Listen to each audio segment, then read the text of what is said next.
Very good afternoon, everyone. Hope all of you have been doing well and studying well.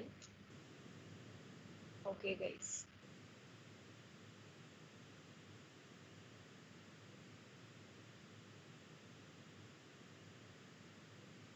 Very good afternoon, Ankur. Right. Yes, everyone. So, how's the studies going on? Completed the point molecular biology, all the points from all bio, strategies. एक बार पढ़ा अच्छे से. Voice is not coming. It's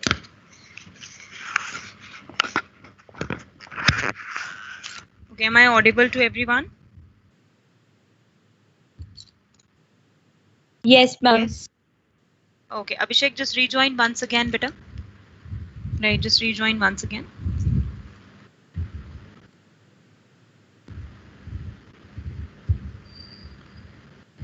okay right तो we were saying about the strategies हमने complete किया था microbe start किया था राइट तो मॉलिक्यूलर बायोलॉजी कंप्लीटेड है सबका right so done with this everyone right तो कोई डाउट अभी किसी भी पोर्शन से रिलेटेड किसी भी टॉपिक से related right any specific doubt to any point right mol bio के क्वेश्चन से रिलेटेड कोई डाउट लेवल 3 शुरू किया है मॉलिक्यूलर बायोलॉजी का right how many of you started with level 3 क्योंकि लेवल 3 इंपॉर्टेंट है लेवल 3 एक बार स्टार्ट करो लेवल 3 करोगे तभी उससे बहुत सारी चीज़ें क्लियर होंगी राइट तो complete with level 3 part right level 3 part start करो उसका करना राइट या I start today good Dhananjay right everyone just start with level 3 ताकि उसको बहुत अच्छे से क्लियर कर सको राइट उसमें बहुत अच्छे क्वेश्चंस हैं राइट तो मैं डिस्कस करूंगी फिर आपके साथ right when you will complete it with that right तो अभी कोई डाउट किसी भी पॉइंट पे राइट कोई भी क्वेश्चन कोई भी टॉपिक कोई भी पॉइंट जो भी लगता है कि हाँ क्लियर नहीं है we have to be clear with it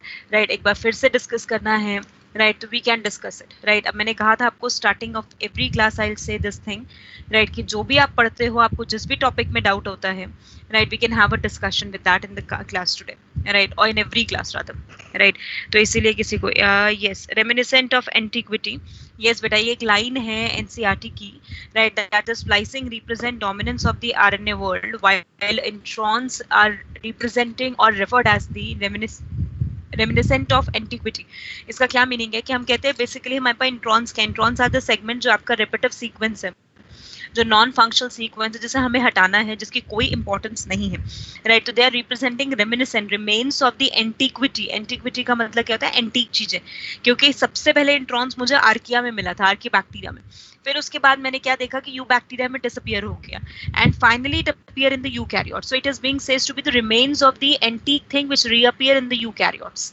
that is why it is defined as a reminiscent of antiquity point clear हुआ सबको राइट इसी वजह से हम ये वर्ड देते हैं it is called as a reminiscent of antiquity जहां पर आप कहते हो it is starting with the remains of the right antique remains of the we can say the antique units which are being present initially in the archaebacteria then disappear in the case of the eubacteria and then reappear in the case of the right आपका eukaryotes right that explains this particular statement fine jasmine clear बच्चे right okay guys any other point right सब कुछ clear है यहाँ तक का अच्छे से राइट सीडीएनए राइट देखो अब एक पॉइंट ये है आपने ये जोलॉजी में पढ़ा होगा right whenever we talk about the types of DNA तो हमारे पास आता है A B C and Z DNA ये 4 फॉर्म्स ऑफ द डीएनए आते हैं जिसमें सबसे कॉमन और सबसे स्टेबल फॉर्म जो प्रेजेंट है that is the B DNA जो right handed coiling fashion move करता है राइट और उसी के साथ साथ आपका जो पूरा हमने पढ़ा कि 10.2 बेस पेयर्स को पर टर्न के अंदर कैरी कर रहा है पर टर्न का हेलिक्स टर्न जो है हमारे पास राइट वो 3.4 नैनोमीटर का है डिस्टेंस दो बेसिस के बीच है 0.34 नैनोमीटर का है ये नॉर्मल कंडीशन में अगर सेल में एसिडिक पीएच होता है तो A B DNA A DNA में चेंज हो जाता है जहां पर नंबर ऑफ जो होते हैं हमारे पास बेसिस इन हेलिक्स वो कम हो जाते हैं राइट फिर अगर वहीं पर ह्यूमिडिटी ज्यादा हो गई तो वो सीडीएनए में चेंज हो जाता है राइट फिर उसी के बाद हमने कहा कि लेकिन हमारे पास salivary gland of the drosophila के अंदर हमने एक स्पेशल टाइप का डीएनए देखा which is called Z DNA और जेड डीएनए हमने कहा जो एक्चुअली राइट हैंडेड कॉइलिंग ना करके लेफ्ट हैंडेड कॉइलिंग करता है तो अगर आप सीडीएनए कह रहे हो तो cDNA capital C space DNA लिख रहे हो तो it's a form of the DNA it's a type of the DNA when you write small c hyphen DNA right then you will name it as the complementary DNA right वो DNA का type नहीं है वो DNA की form नहीं है right that's a product which is being form because of the reverse transcription of the RNA कि जब आरएनए का रिवर्स ट्रांसक्रिप्शन हुआ तो उससे जो डीएनए का टेम्पलेट आया मेरे पास, कॉम्प्लीमेंट्री डीएनए का जो स्ट्रैंड आया, that is called as the cDNA, मैंने उसे रेफर किया। समझ आया पॉइंट सबको अच्छे से? Right, completed with this point, ठीक है? Right Dhananjay, right. सो इसीलिए हम उसको, तो सीडीएनए थोड़ा क्वेश्चन में ध्यान से पढ़ना है कि क्या दे रहा है और किस रेलिवेंस में दे रहा है, राइट। तो लिखने का तरीका भी पहचानना उसको कि हम किस तरीके से लिखते हैं when we say about this thing, fine, right. Okay guys, completed यहाँ तक, good, right. Any other thing, right, और will start with the quiz, right. C value, हाँ सी वैल्यू यही होता है बेटा, DNA value. C value is defined as a DNA value, that is a DNA content, कि कितना DNA content है, उसे हम बेसिकली सी वैल्यू डिफाइन करते हैं कि हमारे पास सेल के अंदर इतना डीएनए कंटेंट प्रेजेंट है, ठीक है, राइट। यस बेटा, yes Jasmine, question number 8, right, what map unit centimorgan, genetic map बनाने के लिए जो हमने यहाँ पर कहा था, अल्फ्रेड स्टैनवर्ड ने जब मैपिंग की थी, लिंकेज मैप बनाया था, तो उन्होंने कहा था दो जीन के बीच में जो डिस्टेंस हो वो रिकॉम्बिनेशन फ्रीक्वेंसी के इक्वल है, when the recombination frequency is 1%, the distance equals to 1 map unit, तो वही लेके चलना, राइट। इसका मतलब the map unit is a unit for that, तो हमने कहा it is adopted in the construction of the genetic map as a unit of distance between the gene representing 1% crossover, because minimum 1% crossover आपका count कर लिया जाता है, right, as a point which is considering with that complete, कि आपका इतना distance एक chromosome पे दो जीन के बीच में है, तो इनकम्प्लीट लिंकेज शो कर रहे हैं, क्योंकि 1% से कम, दैट इज 0%, तो हम क्या लेके चल लेते हैं, सिंपल अगर मैं कहूँ 0%, हम क्या लेके चल लेते हैं एज अ कंप्लीट लिंकेज, ठीक है बेटा, done, right, okay.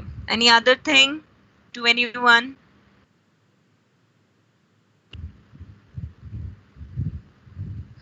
Okay guys, now let's talk about this, some of the question for the quiz करते हैं फटाफट से छोटा सा, right, start करते हैं उसी के discussion के साथ।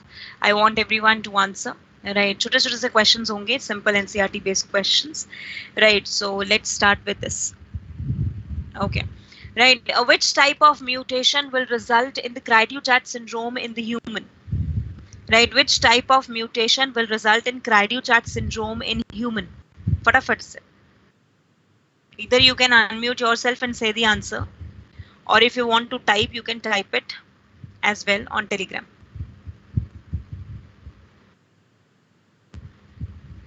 And अब जल्दी से एक rapid fire quiz, deletion, very good, right, that's a deletion. Deletion कौन सा किया था हमने? 5p डिलीशन, राइट, तो वी विल से 5p पूरा लिखना है बेटा, 5p deletion is being the one which result in this, right, जो इसमें रिजल्ट करेगा हमारे पास, ताकि हमें ये पर्टिकुलर प्रोसेस मिल सके, तो हम इसे 5p डिलीशन का नाम देते हैं, right, very good, right. And next one, right, if a person suffering from thalassemia, right, if a person suffering from thalassemia, start करूं क्वेश्चन, हो गया वाला सबका, आ जाओ चलो। If a person suffering from thalassemia marry a woman without thalassemian trait, what will be the probability that their second child will also a sufferer of disease like the first child? Their second child will also be sufferer of disease like first child.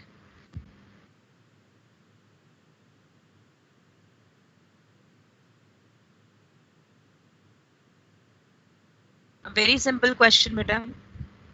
What will be the chances that their second child will also be a sufferer of disease like the first child?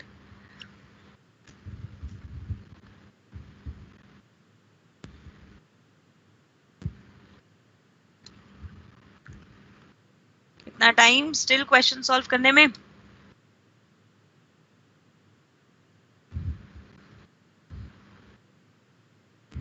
Very good Dhananjay, 2/4, that is 1/2, बिल्कुल 50%, very good guys, right. So answer is going to be the 50%। Direct question है ना, thalassemia हमें पता है it's an autosomal recessive disorder, right, तो अगर thalassaemia हमारे पास autosomal recessive disorder है, उसके हिसाब से काउंट करते हैं, तो हम डायरेक्टली क्रॉस कर सकते हैं, दैट इज अ सफरर है तो स्मॉल ए, और अगर आपका आगे भी प्रोजेनी सफरर आई तो मींस जो नॉन अफेक्टेड है वो हेट्रोजाइगस होना चाहिए, तो उसको हेट्रोजाइगस रखा और ultimately go for the point, right answer आ जाएगा, ठीक है, right, completed, good, right. Next one, right, during the transcription process,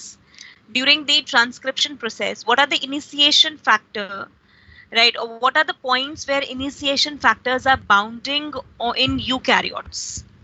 What is the point where initiation factors are binding in eukaryotes?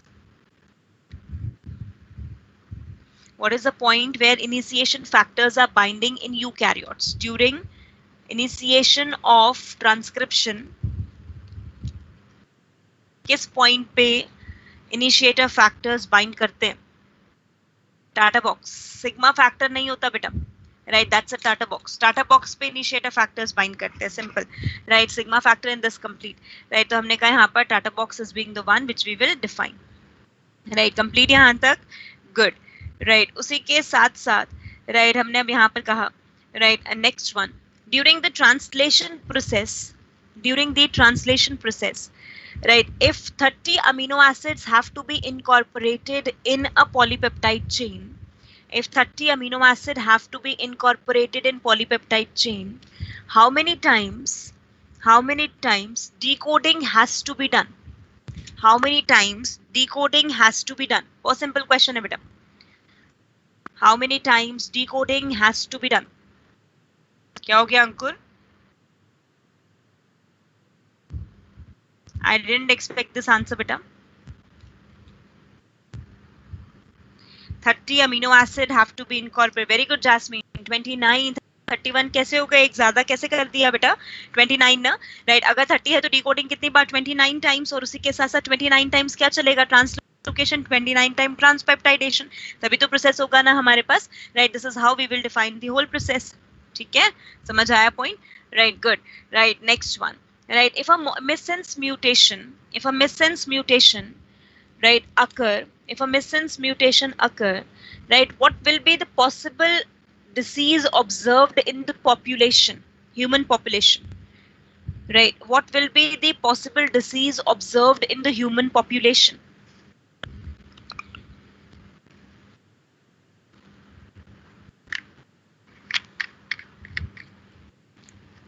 If missense mutation occur, very good Jasmine. If missense mutation occur, what will be the possible disease in the population? Missense mutation में सबसे possible disease कौन सी है हमारे पास बेटा? Sickle cell anaemia ना, right? लेकिन वहीं पर अगर हम कहें यहाँ पर हमारे पास कोई क्वांटिटेटिव म्यूटेशन हो रहा है तो वो कौन सा हमारे पास हो गया? Thalassemia, right? तो मिससेंस म्यूटेशन का तो बेस्ट एग्जांपल हमें पता ही है बच्चे, sickle cell anaemia. Clear? Right, good.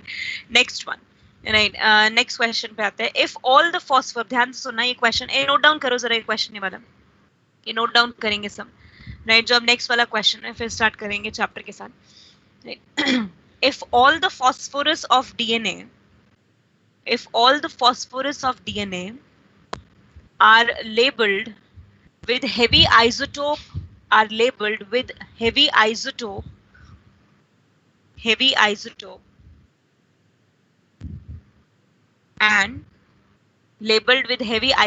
and suddenly allowed to grow in normal phosphorus,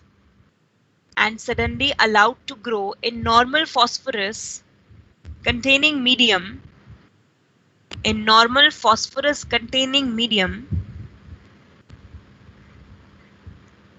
full stop, normal phosphorus containing medium, full stop. How many generations will be resulted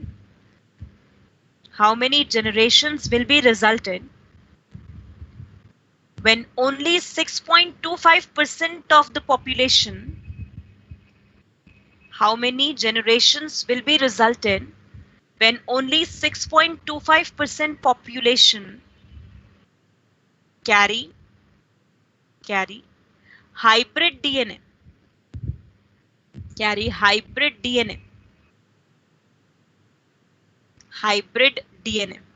Go for the question, guys.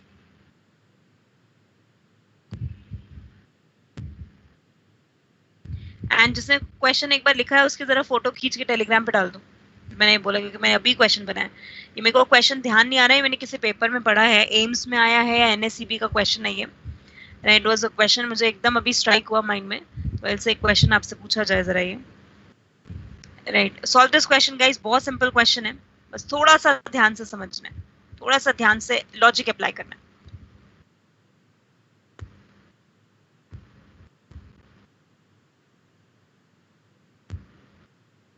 4 okay, बहुत simple है, very very simple it is.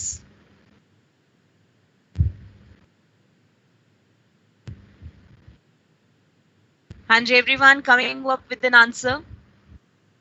हर एक का answer आ रहा है।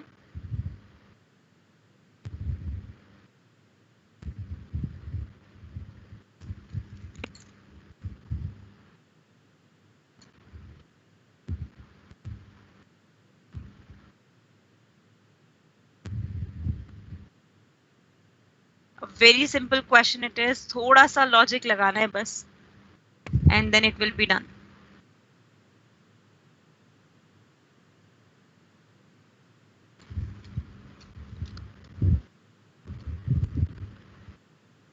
अच्छा, 4 जिसका आ रहा है, कैसे आ रहा है 4?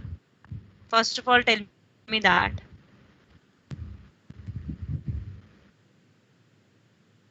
3 भी आ रहा है, 5 भी आ रहा है, फाइन। अच्छा, क्या लॉजिक आप लोगों ने लगाया because of which you get the answer as 4?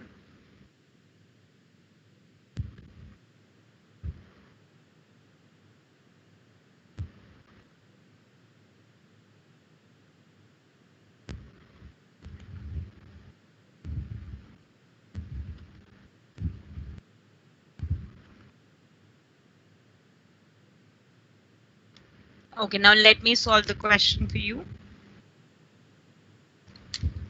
एक second.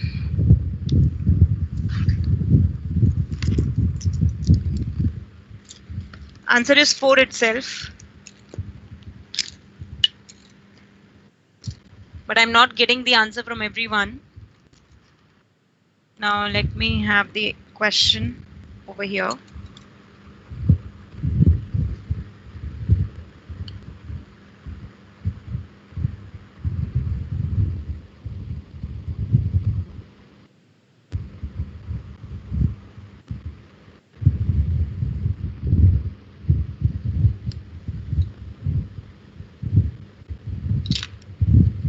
This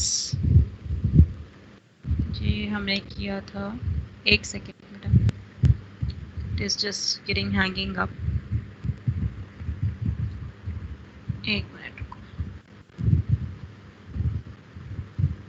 हाफ हो जाएगा, very good. Too high spirit in it, fine. Okay guys, now see the question. I'll say total I'm having the heavy phosphorus parent. Heavy phosphorus parent is there. मैंने first generation grow कराई, first generation कराते हुए मुझे यहाँ पर 2 into hybrid मिला, correct, right. तो मैंने P स्टार इंटू P लिख दिया इसको, हाइब्रिड को, ठीक है, राइट, ताकि हमें क्लियर हो जाए, फाइन। नेक्स्ट सेकेंड जनरेशन पे मैं गई, तो सेकेंड जनरेशन में मुझे 2 हाइब्रिड मिले और 2 मुझे यहाँ पर क्या मिले, light. Is it fine, right. तो ये मेरे पास हो गया 100%, यहाँ मेरे पास आ गया 50%। Now the third generation I will start with, तो मुझे हाइब्रिड वापस से 2 और लाइट मेरे पास हो गए 6, राइट। तो 2/8 that is 1/4 coming up to be 25%. Am I right? यहाँ तक का पॉइंट क्लियर हुआ? Yes everyone. Now the next one, 4th generation, तो मुझे टोटल हाइब्रिड तो अभी भी 2 मिलेंगे, right, but now the progenies that I am getting, right, that is 16 मुझे मिलेगा यहाँ से, राइट, और 16 अगर मुझे मिलेगा then I am going to have 14 as the light, right. So I am getting 2/16 1/8 जाएगा मेरे पास, right. I get the answer 12.5%. And fifth generation बनाते हुए, सॉरी ये mitosis, first mitosis,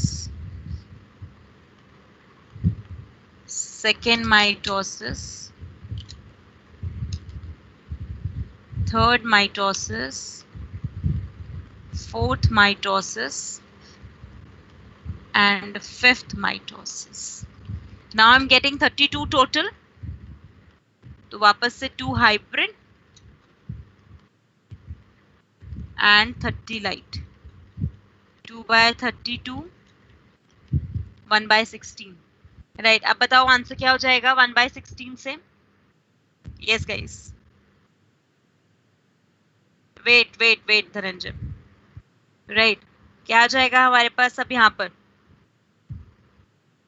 6.25 exactly, right, so we get 6.25%.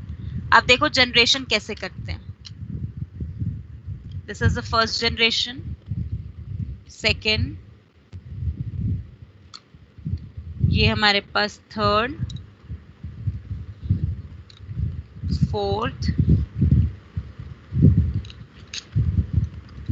Fifth, right. तो 4 generation, 5 generation total लगी ताकि हमारे पास answer 6.25 आ जाए. अब समझ आया पॉइंट? क्लियर है यहाँ तक का पॉइंट सबको अच्छे से?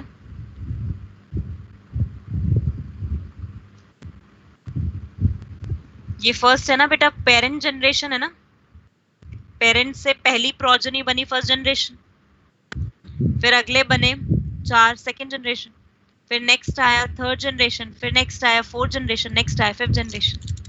ठीक है, समझ आया पॉइंट? क्लियर? तो हो जाएंगे ऐसे क्वेश्चंस आराम से. Now let's move to the topic again. 5 answer will be 5. मैंने 4 बोला था ना पहले, sorry, answer will be 5.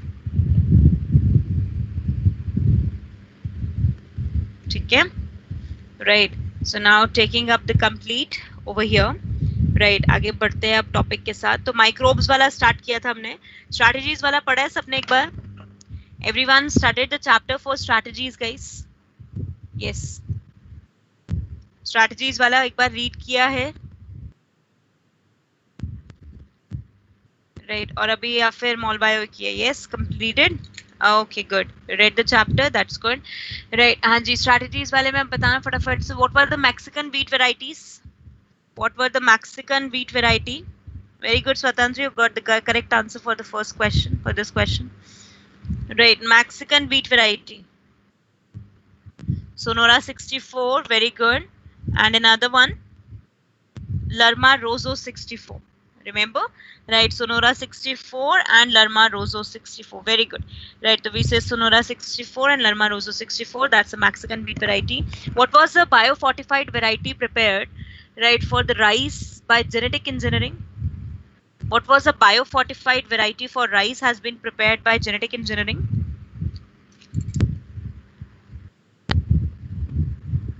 By genetic engineering. कौन सी राइस की वैरायटी बताई थी? जल्दी से. Remember golden rice? क्या हो गया, भूल गए? Golden rice, right, golden rice was being developed as a biofortified, vitamin A से बायोफोर्टिफाइड वैरायटी थी ना हमारे पास, right. Which type of, basmati नहीं बेटा, golden rice, right. Which type of plant tissue culture involved the production of the virus free plant? Which type of plant tissue culture involved the production of the virus free plant?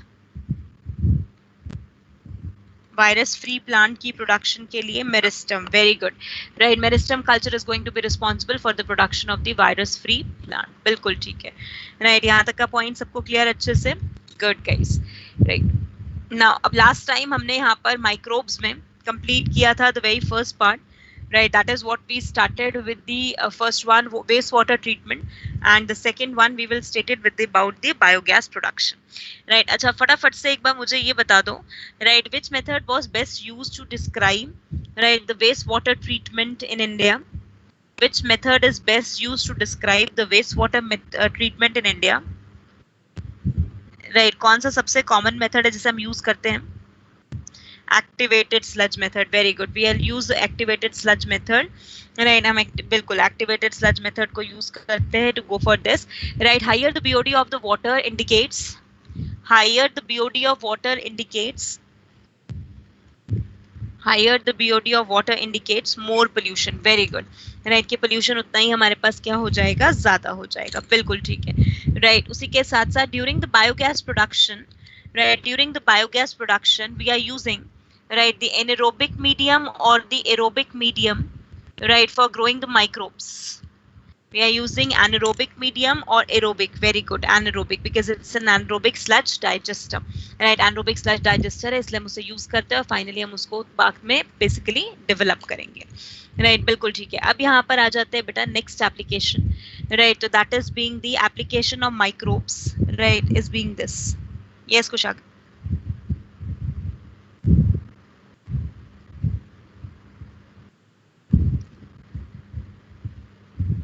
हाँ, ये देखो मेरे को याद था question, ये दे रखा है, क्या क्वेश्चन? हाँ, एक मिनट रुको, मुझे रीड करने दो एक बार.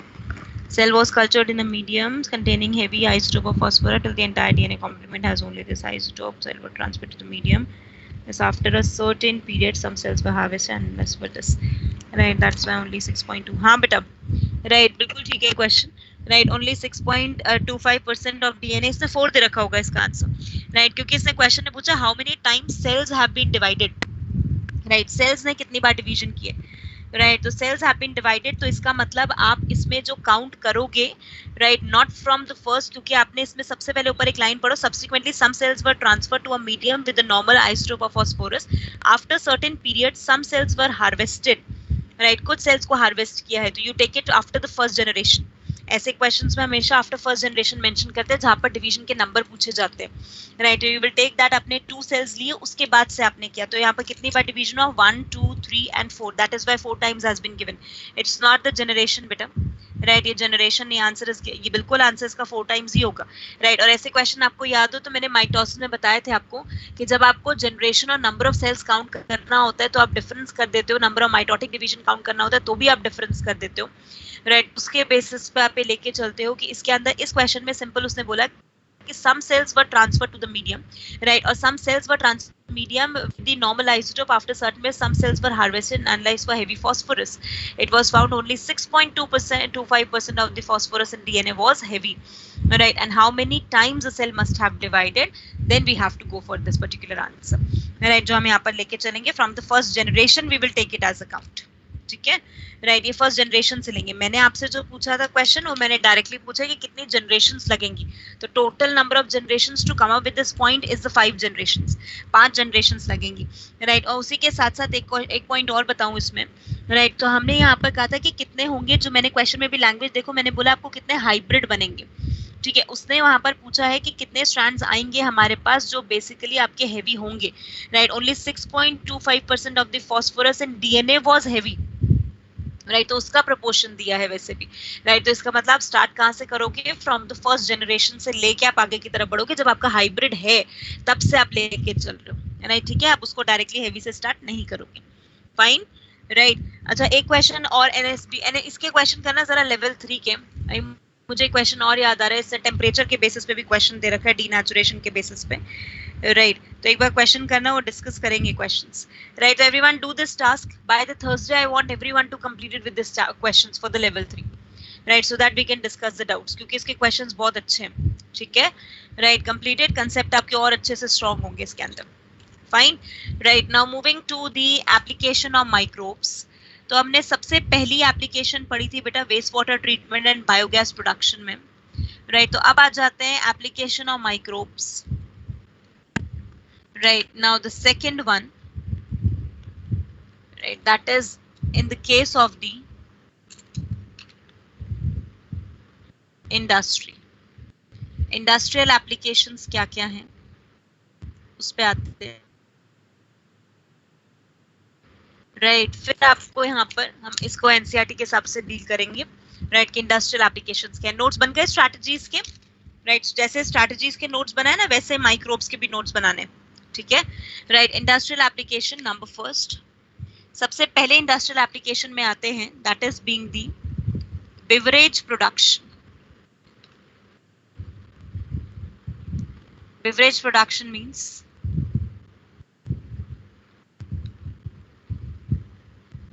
alcoholic beverage production from food grains or fruits or molasses. Molasses पता है, molasses are the leftover. Leftover से बनना, fruits से बनना या food grain से बनना, right? वो beverage production. उसके लिए हम कहेंगे कि माइक्रोब को हम कैसे यूज करते हैं फॉर द अल्कोहल प्रोडक्शन के लिए, राइट? और इसमें हम यहाँ पर स्पेसिफिकली एक प्रोसेस लेके चलेंगे बेटा, which we are going to talk about the bee brewing process.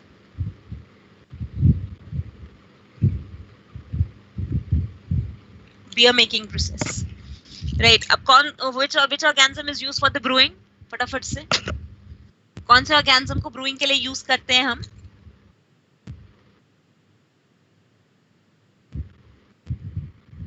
East में। हाँ, yeast, very good. And yeast में भी कौन सा? Saccharomyces cerevisiae, राइट? Saccharomyces cerevisiae, that is yeast को यूज करेंगे, वेरी गुड, राइट? तो we will use Saccharomyces cerevisiae and got it the main material over there, good, right? तो सबसे पहले हमने क्या किया इसके अंदर? Now see everyone, first step is mashing. पहला स्टेप आया मैशिंग मेरे पास, that is crushing the food grain. और यहाँ पर फूड कौन सा लेके चलते हैं? बार्ले। बार्ले ग्रेन्स को क्रश किया, और we can say grind in small pieces and mix with water. Water के साथ उन्हें मिक्स कर दिया। फिर उसके बाद सेकेंड प्रोसेस किया, विच इज कॉल्ड माल्टिंग। अब मैशिंग प्रोसेस जो होता है ना, इट रिलीजेस दी मैश। इससे जो मेरे पास प्रोडक्ट बनता है ना, इससे मैं कहती हूँ mash, right? We name it as a mash. अब माल्टिंग में हमने क्या किया? बेसिकली माल्टिंग में introduction of starch digesting enzymes.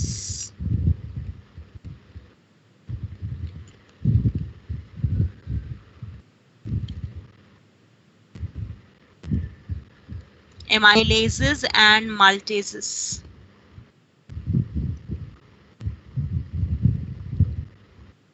Amylases और maltases को डाला, starch digesting enzyme को introduce किया, amylases and maltases for fragmentation of complex carbohydrate. एक सेकेंड।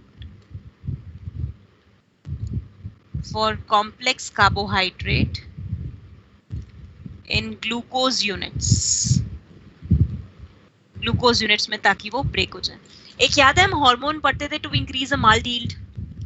माल्ट यील्ड को इंक्रीज करने के लिए one hormone will work. Any remembrance? कौन सा हार्मोन होता था जिसको हम यूज करते थे? Plant hormone. किसी टाइम पे GA3 का इनॉक्यूलेशन किया in medium to fasten the malting. Exactly Rajat, malting को फास्ट करने के लिए, ठीक है, राइट? जब हमने माल्ट कर लिया तो यहाँ से जो प्रोडक्ट बना, अब मैश नहीं कहा उसको माल्ट कह दिया। Now we just name it as a malt, उसको नाम दिया हमने माल्ट का, ठीक है? अब हमने कहा यहाँ पर next third step,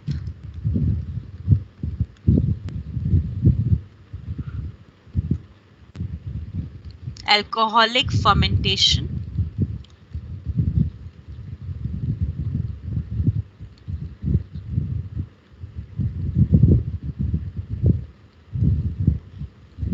By Saccharomyces cerevisiae, right? Alcoholic fermentation कर दिया, अल्कोहल की डेवलपमेंट करी, राइट? Saccharomyces cerevisiae को यूज करके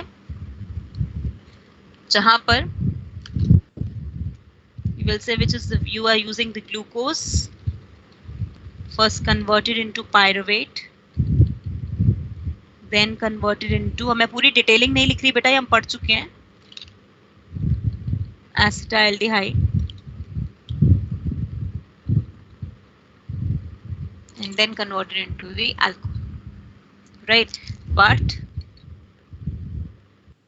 below 13% कंसंट्रेशन, जहां 13% से कंसंट्रेशन से ऊपर हुआ माइक्रोब अपने आप को डैमेज कर लेगा, आगे का फर्मेंटेशन का प्रोसेस वहीं पर स्टॉप हो जाएगा।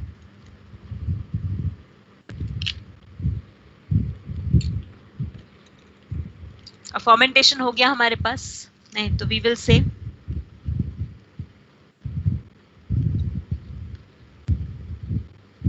Collection of alcohol and flavouring, proper उसमें जो फ्लेवर ऐड करना है उसको किया।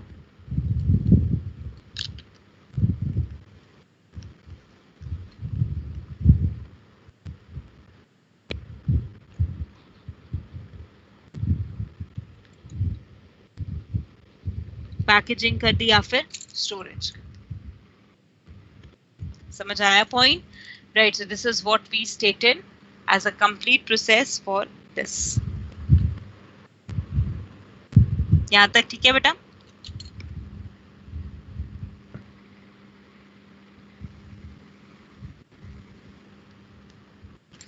अच्छा, ये अल्कोहल फर्मेंटेशन कराने के लिए हम जाइमेज को भी ऐड करते हैं।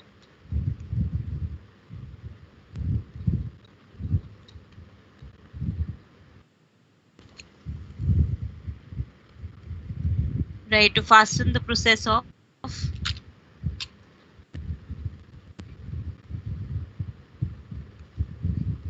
fermentation. Okay. अब मैं एक एक करके नीचे ले जाऊंगी फटाफट से, पूरा प्रोसेस नोट डाउन कर लो। Mashing, malting, brewing, that is alcohol production,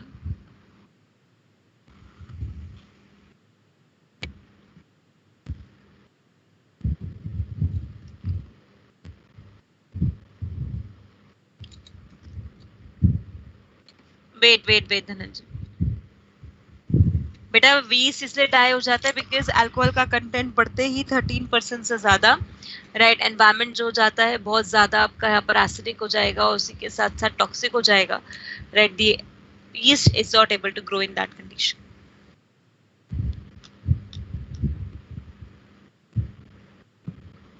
Got the point beta? Good. Okay, and the next one.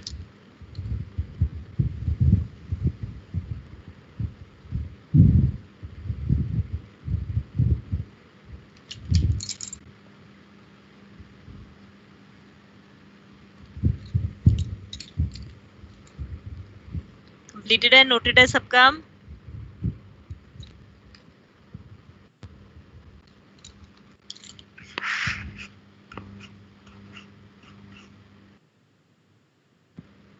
Right, this is what we define as the beverage production, right? Now we say beta, note हो गया यहाँ तक का सबका?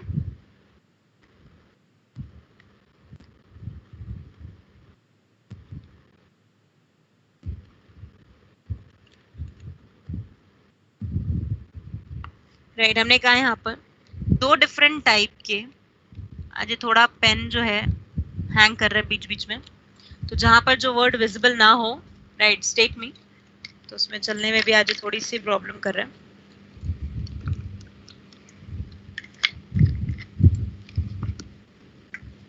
दो different type के beverages बनाते हैं हम। One is formed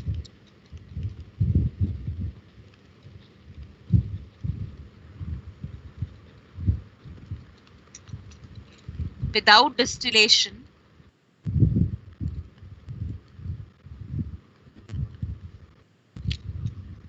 and another is formed with distillation.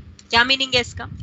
अगर बच्चे मेरे को ये बताओ, मैंने डिस्टिलेशन अगर करा दिया तो अल्कोहल का कंटेंट उस बेवरेज में ज्यादा या कम? पैकेजिंग और स्टोरेज से पहले मैंने उसमें डिस्टिलेशन करा दिया तो डिस्टिलेशन कराने का मतलब उसका और प्योरिफिकेशन हो गया ना, तो बढ़ गया. Very good. Right, the content increase बेटा. राइट, विदाउट डिस्टिलेशन का मतलब alcohol content is less in the beverage.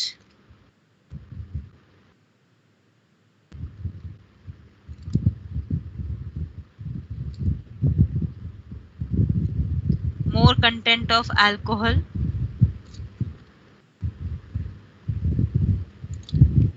क्या हो गया जैसे, एक मिनट बच्चे.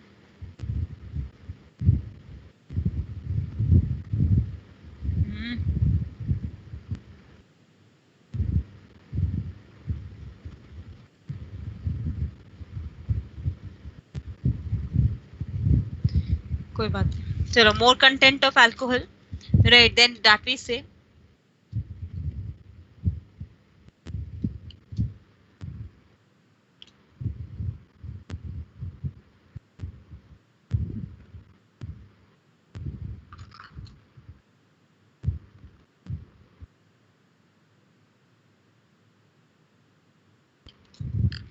Right, now when we will say over here that alcohol content is less, we have the production of wine and beer. And when alcohol content is more,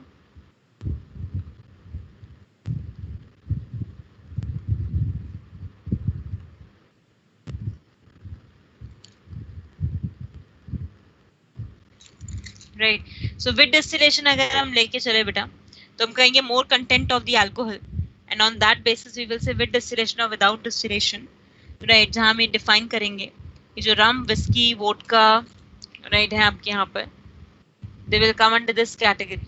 right, लेकिन wine and beer will come under the complete non distillation category. समझ आ गया यहाँ तक का point? हाँ, exactly Dhananjay.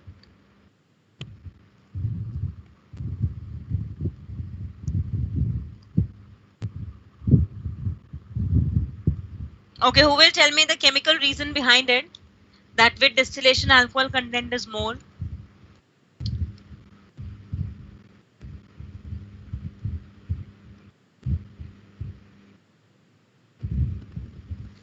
Yes, who will tell me? अगर हम बच्चे डिस्टिलेशन कराते हैं तो डिस्टिलेशन का मतलब वेपराइजेशन, आप उसमें से पूरा का पूरा वाटर कंटेंट उड़ा दोगे. आपके पास जो बचा हुआ सारा कंटेंट है वो किसका होगा? सिर्फ अल्कोहल का होगा. Right, so based on that we will say कि विद डिस्टिलेशन हम क्या करेंगे यहाँ पर. राइट, हमें कंटेंट ऑफ अल्कोहल ज्यादा मिलेगा, लेकिन वहीं विदाउट डिस्टिलेशन में अल्कोहल का कंटेंट क्या हो जाएगा? कम हो जाएगा. Because everything gate move away from your system.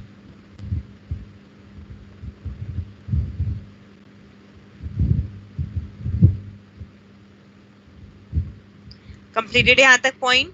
समझ आया अच्छे से?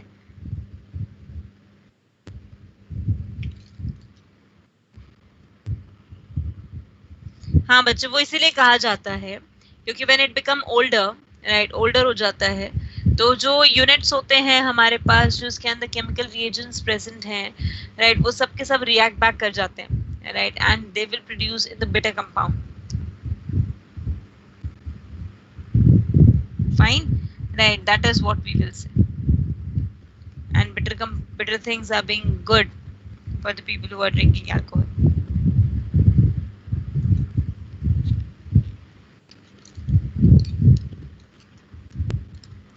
बच्चा जस्ट वेट फॉर 2 मिनट जरा. एक बार ये जो इसमें प्रॉब्लम आ रही है, मैं 1 minute, I am just logging in again after a minute.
Am I audible everyone?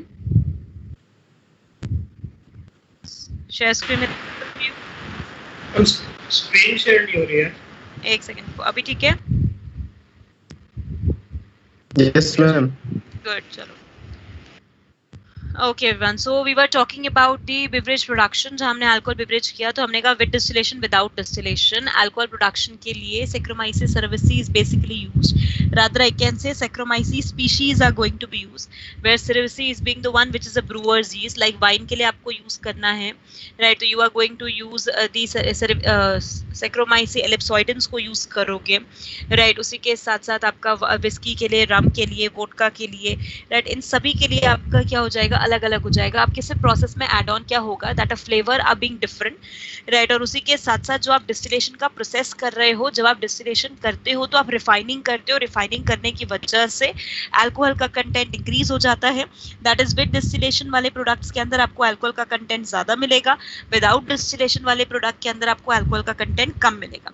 जो भी हमारे पास ज्यादा से ज्यादा बिवरेज पड़ी रहती है, हम कहते हैं पुरानी हो जाती है और उतनी कॉस्टली हो जाती है, राइट. क्योंकि जब वो वहीं पर रिटेन जैसे स्टोर करके रखते हैं तो ड्यूरिंग द स्टोरेज वो पर्टिकुलर फ्लेवर डाल के उसको रखते हैं. और उसी के साथ साथ राइट उसमें होता क्या है, दैट थोड़ा बहुत भी ईस्ट का कॉलोनी जो रहता है वो धीरे धीरे उसके अंदर अल्कोहल कंटेंट बढ़ाता रहता है, राइट. तो उसका अल्कोहल कंटेंट धीरे धीरे इंटरनली इंक्रीज होता चला जाता है, right. That's why it is becoming the complete older and it become the more richer in the taste, क्योंकि फ्लेवर भी बहुत अच्छे से आ जाता है, टेस्ट बहुत अच्छे से उसका आ जाता है, राइट. तो टेस्ट भी रिचर हो जाता है, उसी के साथ साथ वहाँ पर उसकी क्वालिटी भी इंप्रूव हो जाती है ज़्यादा से ज़्यादा. That's why it become more costlier, इसलिए वो ज़्यादा कॉस्टली भी हो जाती है, राइट. तो इसी वजह से कहते हैं ना विंटेज का नाम दिया जाता है इसको, राइट. जो विंटेज ड्रिंक्स हैं, जो पहले से रखी हुई ड्रिंक्स हैं, बहुत टाइम पुरानी ड्रिंक्स हैं, राइट, वो बेसिकली ज़्यादा से ज़्यादा कॉस्टली रहते हैं. और भी बहुत सारे प्रोसेस है, क्योंकि माल्टिंग के स्टेप भी हर बिवरेज के हिसाब से अलग अलग होते हैं. आपको तो मैंने बियर का ही पढ़ाया है, राइट. अगर औरों का देखा जाए तो it's a very very different process, right. Different process है. इसके लिए हम क्या करते हैं, we take a large tank, हम बहुत बड़े बड़े टैंक में फर्मेंटर्स लेते हैं. फर्मेंटर्स के अंदर हम इसको डालते हैं, तो in a very large bulk production में इनकी फॉर्मेशन होती है, right. So that we get an so that we get an result out of it.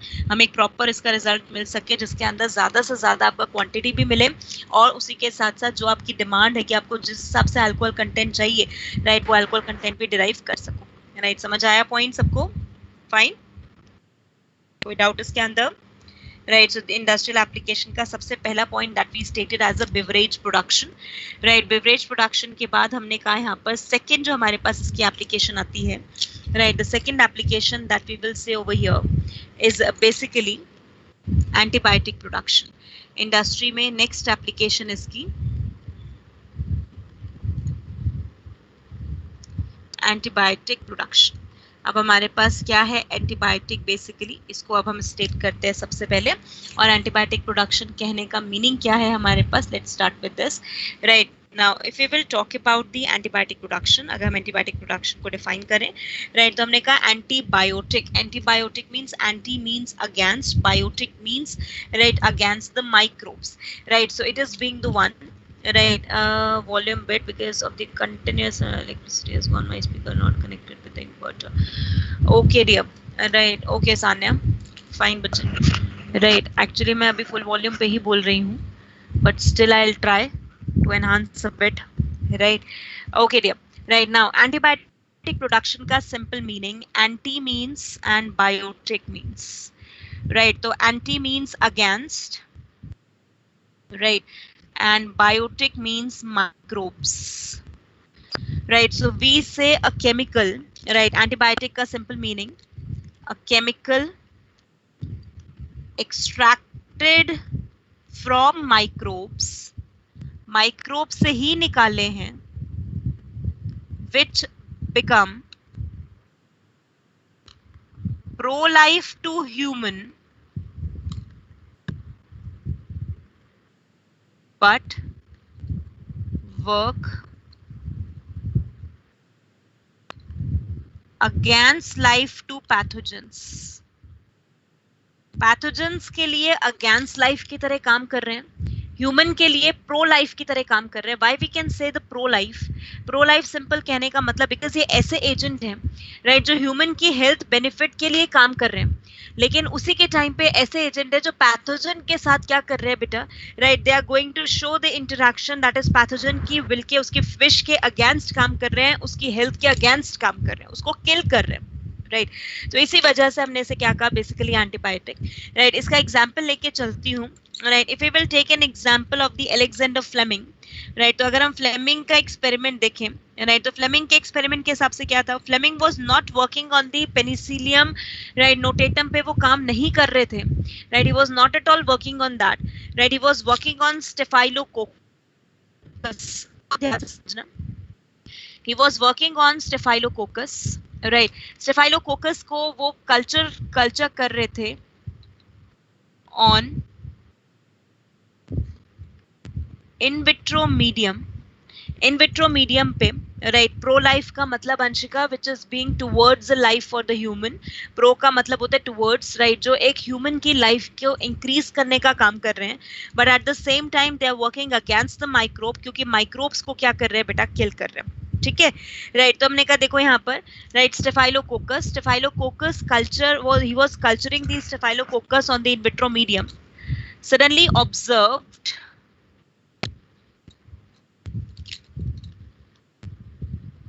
growth along the plate,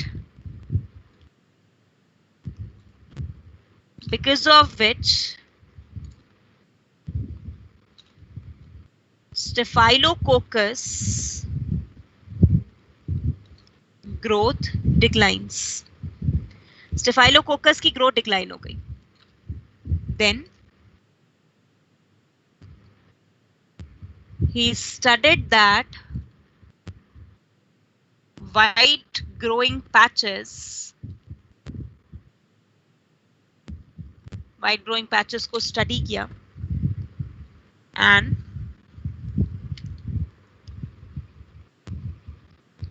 observed the traces of secondary metabolite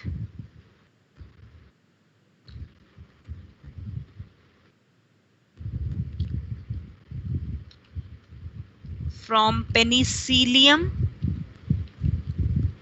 notatum patches को study किया, right. बाद में इसी को इसको यहाँ पर चेन एंड फ्लोरी, इस सेकेंडरी मेटाबोलाइट का पूरा स्ट्रक्चरल एग्जामिनेशन किया, एंड स्ट्रक्चरल एग्जामिनेशन करके Alexander Fleming, Chain and Florey ने मिलके इस केमिकल को नाम दे दिया which is called पेनिसिलिन. इसको नाम दिया पेनिसिलिन का. This penicillin is working against the life of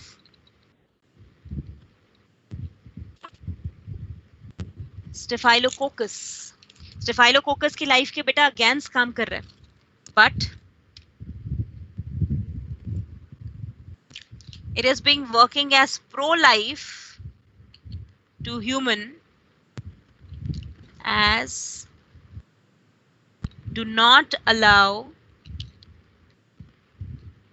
infection to host. Host को infection allow नहीं करेगा. And how it work against the life of this as disrupt the cross-linking in peptidoglycan biosynthesis for cell wall. Cell wall को बनाने के लिए bacteria में जो peptidoglycan बन रहा है, अगर स्ट्रक्चर 11 का ध्यान हो थोड़ा सा, तो पेप्टिडोग्लाइकन में क्रॉस लिंकिंग होती है, उसी क्रॉस लिंकिंग को ब्रेक करते हैं, right. That is being the antibiotic which is called as the penicillin. समझ आया सबको point, right. So this is how it is being working guys, right. तो हमने कहा यहाँ पर देखो, right, Fleming was working on Staphylococcus, right. He cultured that staphylococcus on the in vitro medium and observing its growth pattern. At the time he found that on some of the petri dishes some white color growth is observed, and due to that white color growth these staphylococcus bacterial species get destroyed a lot, right? On that observation he came to know, right, that the bacterial species which are being growing on the plate was sorry, the fungal species which was being growing on the plate apart from the staphylococcus which is a bacteria, right? तो staphylococcus हमारे पास यहाँ पर bacteria हो गया, right? तो हमने कहा यहाँ पर on that he found that the growth is being declining because this fungi which is Penicillium notatum is producing some chemical, and that chemical is actually not as a complete, we can say, right, introduction at that time only. That's a secondary metabolite which is produced in its complete life cycle, and that secondary metabolite is penicillin, right? So this penicillin is basically, right, releasing out, and it is working against the life of the, right, staphylococcus, because of which it disrupt the cross linking in the peptidoglycan, right, जिसकी वजह से वो पूरी cross linking को disturb करता है, staphylococcus को grow नहीं होने देगा, लेकिन वहीं पर वो होस्ट के ऊपर इन्फेक्शन कॉज नहीं होने देगा. एवरीवन अंडरस्टूड यहाँ तक का पॉइंट, राइट? तो अब यहाँ से अब मैंने सिर्फ एक पॉइंट यहाँ पर बोला, right, that an interaction is observed. अभी इंटरैक्शन याद रखना, मैं आगे भी पढ़ाऊंगी, नेक्स्ट चैप्टर में ही पॉइंट है ये, तो मैंने अभी यहीं पर इसको इंक्लूड कर लिया है. Interaction is observed in between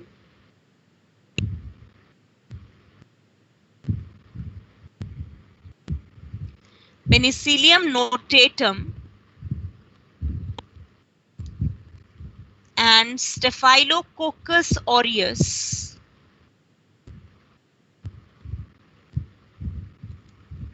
as negative interaction. दो अलग अलग स्पीशी, दो अलग अलग जीनस एक साथ वर्क कर रहे हैं, नेगेटिव इंटरैक्शन कॉल्ड -0 इंटरैक्शन. अभी क्या होता है, बहुत ध्यान से, -0 क्यों कहा बेटा मैंने? बिकॉज पेनिसिलियम नोटेटम को तो कोई फायदा कोई नुकसान नहीं है ना. क्या पेनिसिलियम नोटेटम को कोई फायदा नुकसान है? Everyone in the class, is there any benefit, is there any harm to the Penicillium notatum, right? क्या उसको कोई हार्म या कोई बेनिफिट है? Right, no. लेकिन किसको नुकसान हुआ? स्टेफाइलोकोकस को नुकसान हुआ ना, राइट? तो हमने कहा minus, that is negative effect on, it will create negative effect on staphylococcus growth. Staphylococcus की ग्रोथ पे नेगेटिव इफेक्ट आया, while no effect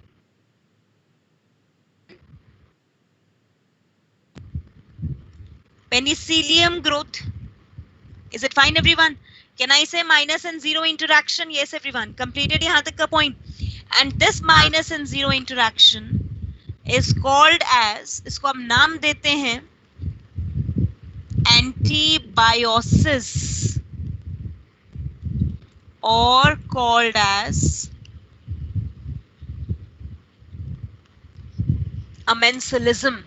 Favorite question है नीट का, right? It is called antibiosis or called as amensilism. Amensilism हम इसे कहते हैं.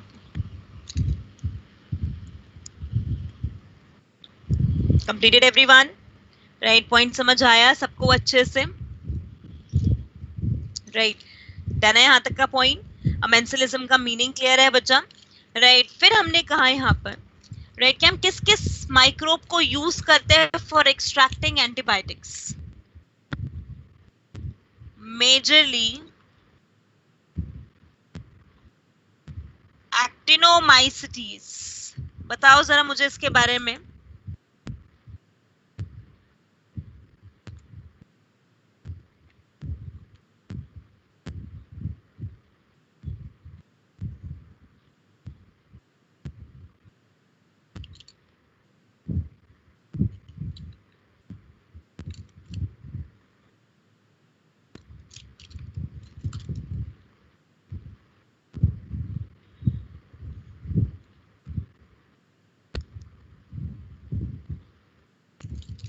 Point clear?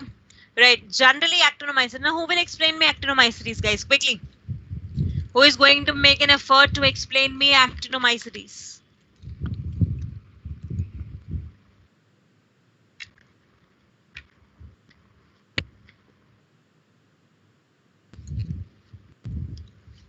Gram positive, right, Anshika?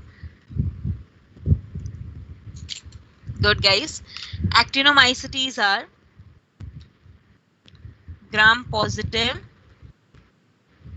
mycelial bacteria. याद आ रहे? mycelial bacteria, very good. Fungi नहीं बच्चे, bacteria, right? They are the prokaryotes but share structural resemblance to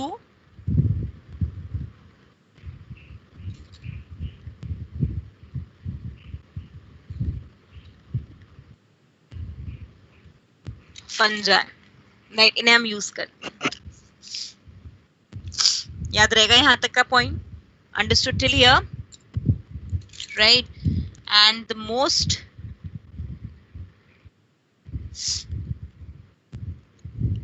exactly Anshika, most common antibiotics are number first penicillin. Penicillin extracted from beta bacteria or fungi? हाँ जी, bacteria और fungi किसे निकलता है penicillin हमारे पास? Extracted from, very good, fungi. ठीक है. Penicillin का action cell wall damage to bacteria, instant action, cellulose, cellulose पे बेलीज का, सेल्यूलोज का पेप्टिडोग्लाइकन पे main effect. Streptomycin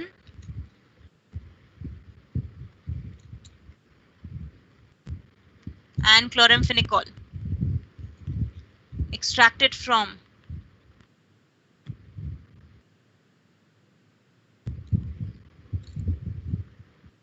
Actinomyces member, right? And they are going to cause damage to cell membrane, damage to bacteria.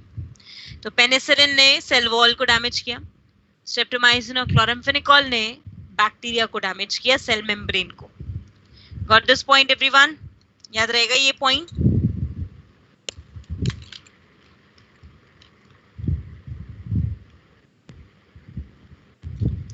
Tetracycline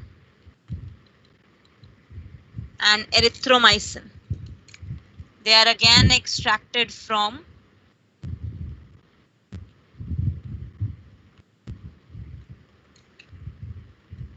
Actinomycetes, and they are going to cause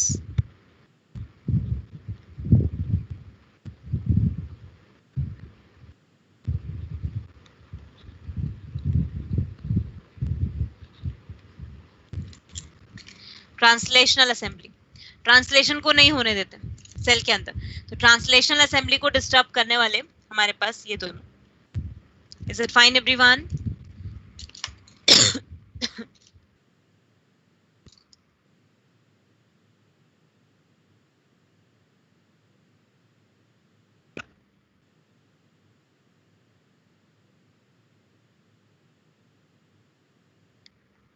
These are the most common antibiotics which have been used. अच्छा, एक point याद है सबको? Mycoplasma is resistant to penicillin and sensitive to chloramphenicol and streptomycin. Anyone tell me the reason regarding it? Yes, guys. Everyone in the class. There is a point that we study with respect to the mycoplasma. Exactly, very good. Mycoplasma don't have a cell wall, that is why cell wall के action, that is penicillin के action से resistant है, लेकिन वही chloramphenicol और streptomycin के action से क्या हमारे पास sensitive है. Very good, no cell wall found.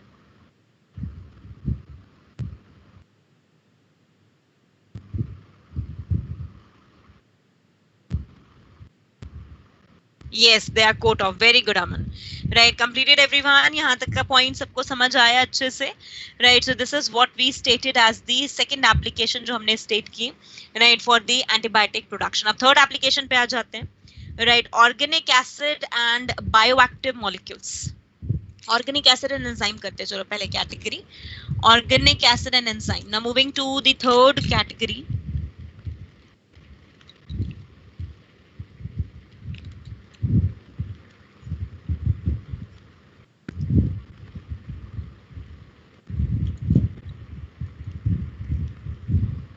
Organic acid and enzymes, right. अब हमने कहा बेटा माइक्रोब को यूज करते हैं to derive the secondary metabolite as the organic acid, right, and number of the enzyme. तो सबसे पहले पे आती हूँ, क्लियरिंग ऑफ फ्रूट जूसेस। जब फ्रूट जूस बनाते हैं तो ऊपर एक बहुत ज्यादा फ्रॉज होती है, एकदम फ्रॉस्टिंग हो जाती है उसके ऊपर, राइट। लेकिन वहीं पर अगर आप उसको फ्रॉथिंग आ जाती है, सॉरी, राइट, लेकिन अगर वहीं उसको बेसिकली आप किसी टेट्रा पैक में से निकालो, रियल वाले जूस में से निकालो, तो कभी भी आपको उसमें फ्रॉथिंग नहीं दिखेगी बेटा। ऐसा क्यों होता है?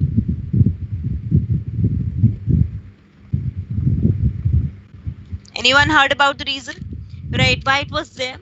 एक्चुअली बेटा जब हम जूस बना रहे होते हैं और जब फ्रूट को हम कैटाबलाइज कर रहे हैं, उसको ब्रेक कर रहे हैं, तो उस कैटाबोलिज्म के टाइम पे हमारे पास जो उसका बाहर का आउटर सरफेस है वो पूरी तरीके से ब्रेक नहीं होता, राइट, जिसकी वजह से the cell wall will degrade, right, but it won't break properly and releasing the complete, right, किसको रिलीज करेगा हमारे पास, right, with some of the part out of it, right. और वो जो पार्ट है हमारे पास वो बेसिकली किससे कंसिस्ट है? यहाँ पर पेक्टिन हाइड्रोलाइसेट से। पेक्टिन हाइड्रोलाइसेट्स हमारे पास ऐसे हैं, राइट, जो हमारे पास पेक्टिन के यूनिट्स हैं। हाइड्रोलाइज का मतलब वाटर मिक्स मॉलिक्यूल्स हैं जो वहाँ पर फॉर्म हो गए हैं। अब पेक्टिन के हाइड्रोलाइजर जब वहाँ पर बन चुके हैं तो उसकी वजह से एक तो वो अंदर बिल्कुल भी, राइट, स्पेसिफिकली यहाँ पर अंदर जो होता है इतना हीट का टेम्परेचर मेंटेन करते हैं that person is not able to set, right. उसी के साथ साथ आपका यहाँ पर specifically if you will say, right, this is going to happen, right. तो वापस से मैंने कहा, राइट, फ्रूट जूस जो हमारे पास बनते हैं बेटा घर पे, उसमें फ्रॉथिंग क्यों होती है? Why the froth appear? Because fruits are having the pericarp and the pericarp is the ovary wall which is being a cell wall made up of pectin and cellulose, right, and proteins, right. तो अब उसमें cellulose तो digest हो जाता है during the crushing, लेकिन उसके साथ साथ आपका यहाँ पर पेक्टिन नहीं डाइजेस्ट हो पाता। तो पेक्टिन अगर डाइजेस्ट नहीं होता तो पेक्टिन प्रोटीन के साथ मिलके पेक्टिन प्रोटीन वाटर और पेक्टिन और प्रोटीन मिलके पेक्टिन हाइड्रोलाइसेट्स बना देते हैं। वो हाइड्रोलाइसेट्स जूस बनाते टाइम ऊपर सरफेस पे आ जाते हैं और फ्रॉथ आ जाते हैं, तभी कहते हैं ना एकदम फ्रेश जो जूस निकला होता है उसी को पीना चाहिए, राइट। जो अगर जूस पुराना हो जाए तो उसको नहीं पीना चाहिए। तो अब हम क्या करें? हम इंडस्ट्रीज में से कैसे मैनेज करते हैं? इंडस्ट्री में फ्रूट जूस बनाते टाइम पेक्टिनेज डाल देते हैं। अगर मैंने पेक्टिनेज डाल दिया तो क्या पेक्टिन के सोल्यूबल यूनिट्स बनेंगे मेरे पास, या पेक्टिन बेसिकली हाइड्रोलाइसिस हो जाएगा उसका, राइट। तो पेक्टिन डाइजेस्ट हो जाएगा ना, इसका मतलब पेक्टिन के हाइड्रोलाइसेट्स तो अब नहीं बनेंगे, वाटर के साथ मिक्स करके प्रोटीन हाइड्रोलाइसेट्स नहीं बनेंगे। तो मैंने प्रोटीन को डाइजेस्ट करने के लिए प्रोटीएज को डाल दिया, पेक्टिन को डाइजेस्ट करने के लिए पेक्टिनेज को डाल दिया, and it will cause the complete clearing of the fruit juice, right. हाँ बच्चे, पेरिकार्प आप रिमूव कर सकते हो, राइट। लेकिन आप जब पेरिकार्प रिमूव करते हो, लेट्स सपोज अगर मैं एक सिंपल सा एग्जांपल लूं, राइट, ऑरेंज जूस अगर मैं लेती हूँ तो उसमें फ्रॉथिंग बहुत आती है। ऑरेंज जूस में आप ऑरेंज का ऊपर का कवर उतारते हो which is the epicarp and mesocarp, लेकिन आप उसका जो अबव लीफ का पार्ट है वो नहीं उतारते विच is being the endocarp, right. तो जब पेरिकार्प डिफरेंशिएटेड है तब आप ये गारंटी नहीं कर सकते कि अगर आप उसे पील ऑफ कर रहे हो तो आपने उसमें से पेक्टिन निकाल दी है। और उसी के साथ साथ जब आप उसमें से पूरा का पूरा जूस निकाल रहे हो तो any part of the pericarp which is being there, right, तो वो आपका पार्ट जो है रहेगा जिसकी वजह से फ्रॉथिंग होती है। और हर फ्रूट जूस में भी फ्रॉथिंग नहीं होती बच्चे, राइट, हर फ्रूट जूस में नहीं होती है, डिपेंड करता है पेरिकार्प के कंटेंट पे, ठीक है, कि कितना पेरिकार्प का कंटेंट प्रेजेंट है। आप समझ आया सबको पॉइंट, राइट। तो which juice has to be used for the clearing के लिए कौन से हम यहाँ पर एंजाइम्स को यूज करें? We extract the enzyme pectinases and proteases, right. हम फंजाई से मेनली यहाँ पर निकालते हैं। फिर हमने कहा यहाँ पर अगर मान लो मुझे लॉन्ड्री के अंदर, right, in the laundry practice के अंदर मुझे यहाँ पर जो है बेसिकली, राइट, किसी भी पर्टिकुलर ऐसे क्लोथ पे जिसमें बहुत ज्यादा हैवी हमारे पास है, राइट, स्पॉट, अगर उसको डिग्रेड करना है, उसको मूव आउट करना है, तो किसको यूज करूँ? लाइपेजेस को, राइट। रिमेंबर एवरीवन, सोप और डिटर्जेंट्स में 10th में पढ़ते हो, they are being made up of fatty acids, right, lipase lipids वगैरह डाल के रखते हो। तो अगर उसमें लाइपेजेस दे देते हो तो लाइपेजेस वगैरह क्या करते हैं हमारे पास? They will digest the lipid units, वो लिपिड यूनिट को डाइजेस्ट करते हैं, allow the complete removal of the oil stain के रिमूवल में हेल्प करते हैं, राइट। पॉइंट समझ आया सबको, right. So this is what we stated till this point, right. यहाँ तक हमने इसको स्पेसिफिकली स्टेट किया, right. Clear with this, right. Enzyme समझ आए? अच्छा, एक एंजाइम और हमारे पास है, जीशान वेट बेटा, ट्रांसलेशन असेंबली मॉल भाइयों का डाउट कहाँ से आ गया एकदम से, राइट। अभी एक बार ये कंप्लीट कर लो फिर एंड में बताती हूँ बच्चे, राइट हाँ जी, उसी के बाद हमने कहा बेटा right another enzyme which is being used is streptokinase, Streptococcus को यूज करके right we are going to extract this streptokinase, हम स्ट्रेप्टोकाइनेज को एक्सट्रैक्ट करते हैं। किसी को पता है रोल स्ट्रेप्टोकाइनेज का? Right streptokinase is working as right, ये वर्क करता है ब्लड क्लॉट बस्टर की तरह, आपने पढ़ा होगा जूलॉजी के अंदर। Exactly. Right, it is being working as a clot buster. Right, clot buster की तरह काम कैसे कर रहा है? Because it is do not allowing the blood clotting to happen during the myocardial infarction. Right, तो एक clot buster करता है ताकि proper पूरी तरीके से move करे. Right, and ultimately we can see कि हमारे पास हाँ proper conduction हो रहा है. Right, उसकी वजह से right तब हम उसमें define करते हैं कि it is being the one which is called as a clot buster, जिसे हमने नाम दिया. Right, streptokinase जिसको आपने extract किससे किया? Streptococcus enzymes, Streptococcus bacteria से, बिल्कुल ब्लड डाइल्यूशन में वर्क करते हैं। राइट अच्छा, उसी के साथ साथ अगर याद हो राइट तो हम बेसिकली कुछ ऐसे ऑर्गेनिक एसिड भी एक्सट्रैक्ट करते हैं माइक्रोब से, जिन्हें हम इंडस्ट्री प्रोड्यूस कर सकते हैं। ये सब आपने एप्लीकेशंस पहले किया हुआ है मॉलिक्यूलर बायोलॉजी में, चैप्टर सिर्फ इसलिए ताकि वो एप्लीकेशंस आपको याद रहे हमेशा के लिए। राइट 11th वाले। राइट अब हमने कहा यहाँ पर in this condition right as I was saying कि हम ऑर्गेनिक एसिड को कैसे एक्सट्रैक्ट करते हैं। Tell me guys, butyric acid किससे निकालते हैं? ब्यूटारिक एसिड किससे निकालेंगे?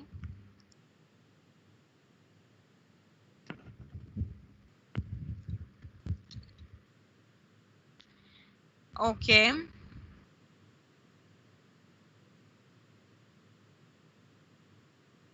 Yes guys, so if I will have to go for the butyric acid, citric acid, lactic acid ऐसे organic acid को derive करना है तो if you use the complete आपका एसिडिक एसिड, तो हमने यहाँ पर क्या किया बेसिकली उसके अंदर राइट एसिडिक एसिड बनाने के लिए हमने यहाँ पर सिट्रिक एसिड बनाने के लिए लाइक एसिडिक एसिड के लिए हमने एसिडोबैक्टर एसिडाई को यूज कर लिया। राइट उसी के साथ साथ आपका यहाँ पर राइट उस नेक्स्ट आपके बहुत सारे बैक्टीरिया को यूज कर लिया लैक्टिक एसिड की फॉर्मेशन के, लैक्टोबैसिलस स्पीशीज आ गए। राइट तो ये हमारे पास स्मॉल डेटा होता है by which we can collect and उसके बेसिस पे हम यहाँ पर क्या कर सकते हैं, इसको यूज कर सकते हैं as the organic acid production. बिल्कुल राइट, ब्यूटारिक एसिड के लिए क्लोस्ट्रीडियम बोटालिकम। राइट उसी के साथ साथ आपका यहाँ पर the first organic acid which was being prepared was lactic acid. सबसे पहला ऑर्गेनिक एसिड जो प्रिपेयर किया गया था वो लैक्टिक एसिड है हमारे पास बेटा। और लैक्टिक एसिड को कहाँ से निकालते हैं हम? From whom lactic acid has been extracted?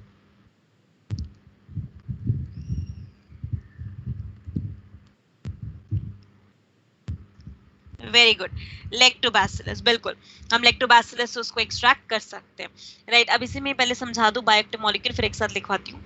Right bioactive molecule को अगर हम डिफाइन करते हैं, बायोएक्टिव मॉलिक्यूल का मतलब ऐसे मॉलिक्यूल जो आपने माइक्रोब में से निकाले and which are going to play a specific role for the human health. Human health के लिए एक सबसे मेन एक स्पेसिफिक रोल प्ले करने वाले हैं। राइट तो हमारे पास कौन कौन से, लेट्स स्टार्ट विद दिस। दो ही है हमारे पास मेनली बायोएक्टिव मॉलिक्यूल्स।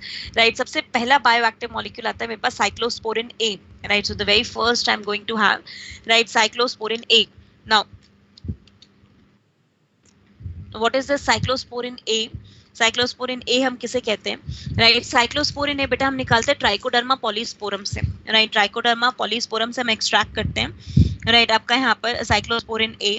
राइट जब हमने इसे सेकेंडरी मेटाबोलाइट है साइक्लोस्पोरिन ए निकाला, right it is being used during the organ transplantation के टाइम पे जो ग्राफ्ट रिजेक्शन का प्रोसेस होता है उसको डिले करने के लिए हम इसे यूज करते हैं। पता है सबको यहाँ पर ग्राफ्ट रिजेक्शन का प्रोसेस ह्यूमन हेल्थ में पढ़ा होगा ना। राइट तो whenever there is a non self entity enter in our body तो हमारे टीएच सेल्स एक्टिवेट हो जाते हैं और टीएच सेल्स एक्टिवेट होकर टीसी सेल्स को एक्टिवेट करते हैं और ऑटोमेटिकली वहां से क्या होता है हमारे पास साइटोटॉक्सिक सेल्स एक्टिव हो गए और उसने बेसिकली क्या कर लिया। राइट मैंने अभी उतना ही लिखा हुआ है सुष्मिता। राइट उसी के बाद हमने यहाँ पर क्या कहा कि उसके साथ क्या बोल रही थी मैं, हाँ वो ऑर्गन ट्रांसप्लांटेशन के टाइम पे it leads to that condition कि आपका यहाँ पर डायरेक्टली बॉडी ने ग्राफ्ट रिजेक्शन कर दिया, रिजेक्ट हो गया ऑर्गन। उस टाइम पे अगर हमने साइक्लोस्पोरिन ए बॉडी को दे दिया तो उसके टीएच सेल्स जो है हमेशा के लिए रिप्रेस्ड स्टेट में चले जाएंगे for a particular period of time. Right अगर वो हमारे पास सप्रेस स्टेट में जा चुके हैं इसका मतलब टीएच सेल्स एक्टिवेट होंगे नहीं, टीसी सेल्स एक्टिवेट होंगे ही नहीं। अब जब टीएच एक्टिवेट नहीं हुआ, टीसी एक्टिवेट नहीं हुआ, अल्टीमेटली मेरे पास पूरा का पूरा राइट वहां पर पूरा जो मशीनरी है वो सारी की सारी इनएक्टिव हो गई और इनएक्टिव मशीनरी ने आगे की तरफ कभी भी आपका वर्कआउट नहीं किया for the transplantation studies.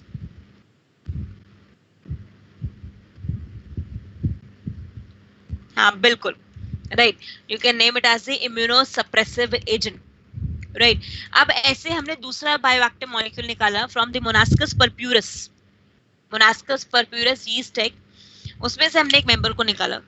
Right Monascus purpureus से हमने जब सेकेंडरी मेटाबोलाइट की बात की तो उससे मटेरियल निकला हमारे पास मोनास्कस।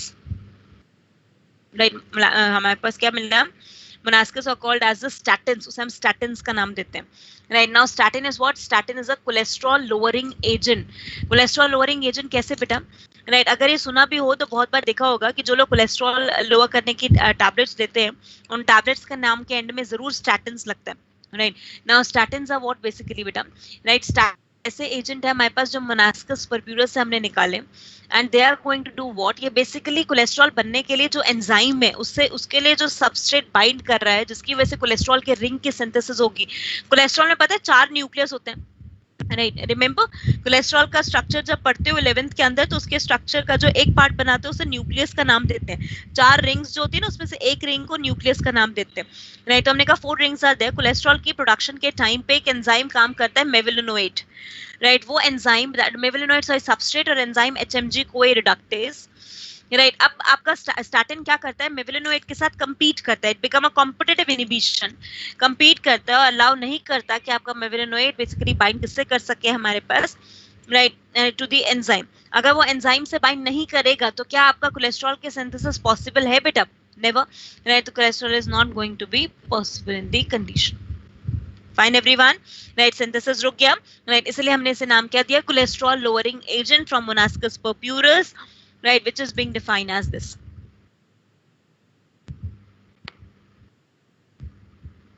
फिर से बताती हूँ एक बार, हमने कहा बच्चे Monascus परप्यूरस is a yeast from which आपने statins को निकाला. Statin become a competitive inhibitor, right, to the enzyme responsible for the juice. Right जो हमारे पास यहाँ पर जो भी हम यहाँ पर लेके चल रहे हैं, राइट इसमें हमने ये डिफाइन किया बेटा, स्टैटिन्स हमारे पास कोलेस्ट्रॉल की सिंथेसिस नहीं होने देगा क्योंकि राइट स्टैटिन एक कॉम्पिटिटिव इनहिबिटर की तरह काम कर रहा है for the HMG coenzyme A reductase जो कोलेस्ट्रॉल की सिंथेसिस कराएगा. अगर वो उसके साथ साथ इस तरीके से वर्क करता है कि एचएमजी कोएंजाइम ए रिडक्टेज के साथ इनहिबिटर की तरह काम कर रहा है, इनहिबिट कर रहा है उसकी एक्टिविटी को, इसका मतलब उसको अलाउ नहीं करेगा. अगर उसकी एक्टिविटी अलाउ नहीं हुई आपके यहाँ पर तो ऑटोमेटिकली कोलेस्ट्रॉल की सिंथेसिस बंद हो जाएगी. Right that's why it work as a cholesterol lowering agent. Fine. Industrial application पूरी समझ आ गई है अच्छे से. राइट तो we will say organic acid and enzyme. Right तो we define the clearing of the fruit juice. कौन से हमने एंजाइम यूज किए, फटाफट से नाम बताते जाओ जल्दी से. Clearing of the fruit juice everyone.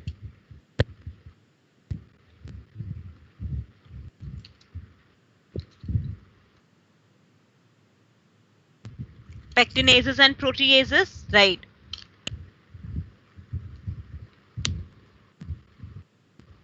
In order to dissolve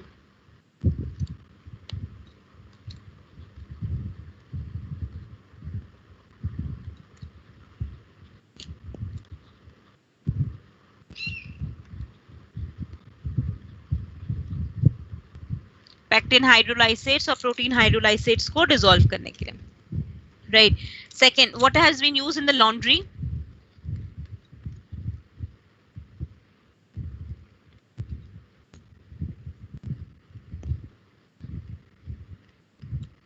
Oil spots की cleansing के लिए किसको use किया?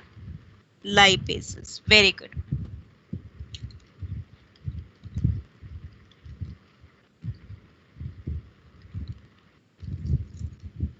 Who is being working as clot buster?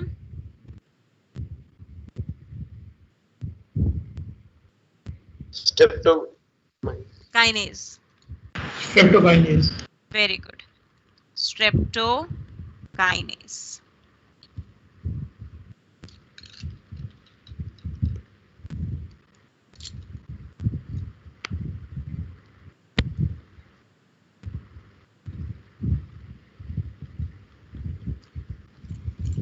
Cyclosporin A.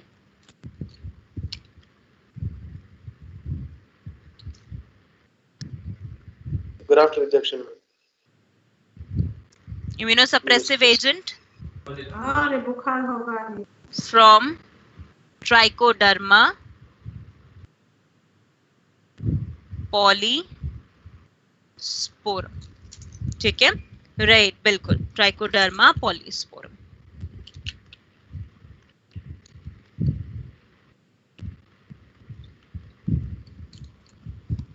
statins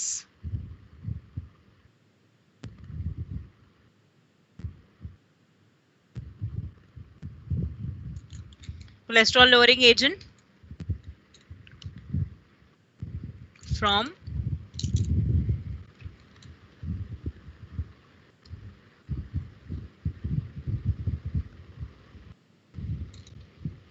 Monascus fulgurus. Complete यहाँ तक का point. Everyone understood? Industrial application done है बच्चे? Right. अब इसी में ही आपके नेक्स्ट पे चलते हैं एग्रीकल्चरल एप्लीकेशन. इनकी डिटेलिंग मार्क कराऊंगी अभी एनसीईआरटी में. एग्रीकल्चर. अच्छा, today I am going to wind up your class by 35. Right, 35 पे वाइंड अप कर दूंगी. राइट, क्योंकि अभी जो है इलेक्ट्रिसिटी का थोड़ा सा इशू है. Right, so I wind up the class by 35 and Thursday में we are going to start your class by 2:45. right, अभी के 15 मिनट होंगे, मैं Thursday को लूंगी बेटा 2:55 के. sorry 2:45 we are going to start with the class. ठीक है, हम क्लास स्टार्ट करेंगे 2:45 से. याद रखना सब Thursday को. ठीक है, राइट, याद रहेगा ये पॉइंट सबको अच्छे से. राइट, एक्चुअली थोड़ा सा सोसाइटी में इलेक्ट्रिसिटी इशू है, तो वो अभी 4:40 के अराउंड इलेक्ट्रिसिटी कट कर देंगे. Right, for 20 minutes. ठीक है, तो इसी वजह से वो बीच में एकदम क्लास बंद हो जाएगी. That's why I stated right कि at 35 I will wind up the class. Fine, तो हम वो नेक्स्ट टाइम पे कंपनसेट कर लेंगे. Right, and I don't think 2:45 join करने में किसी को कोई प्रॉब्लम होगी बेटा.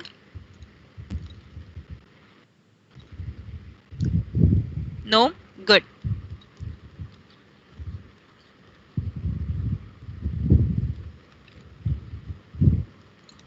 Now moving to agricultural application. Agricultural application में हम सबसे पहले पे आए, that is biofertilizer. अब बहुत ध्यान से समझना. राइट, थोड़ा सा पार्ट रह गया है, थर्सडे क्लास में खत्म करके मॉलिक्यूलर बायोलॉजी और जितने डाउट्स हैं वो सब पूछ लेना थर्सडे को, क्योंकि थर्सडे से इकोलॉजी स्टार्ट हो जाएगी. और जहाँ इकोलॉजी बेटा स्टार्ट हो गई वहाँ पर एंड में आपका 4 चैप्टर्स हैं. 4 में से मैं अगर सही कहूँ तो 2 चैप्टर्स मेन है जो हमें अच्छे से करने हैं. इसके अंदर 4 क्लास जाएंगी हमारी. राइट, उसके बाद के दोनों चैप्टर में तो हार्डली 1-1.5 क्लास जाएगी. राइट, और वाइंड अप हो जाएंगे. राइट, तो इसीलिए राइट ये मेन चैप्टर्स रहेंगे और फिर आपका 12th का सिलेबस फिनिश है. राइट, तो बहुत अच्छे से राइट ये सारे माइक्रोब्स तक के चैप्टर कंप्लीट कर लेने हैं. ठीक है, नाउ बायो फर्टिलाइजर का मतलब बच्चे हमने कहा we are use of microbes as fertilizer.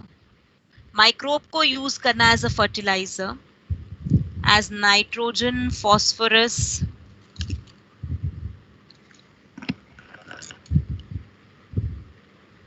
absorbing microbes from soil. soil से जो नाइट्रोजन फॉस्फोरस को एब्जॉर्ब करेंगे, ऐसे माइक्रोब्स को यूज करना.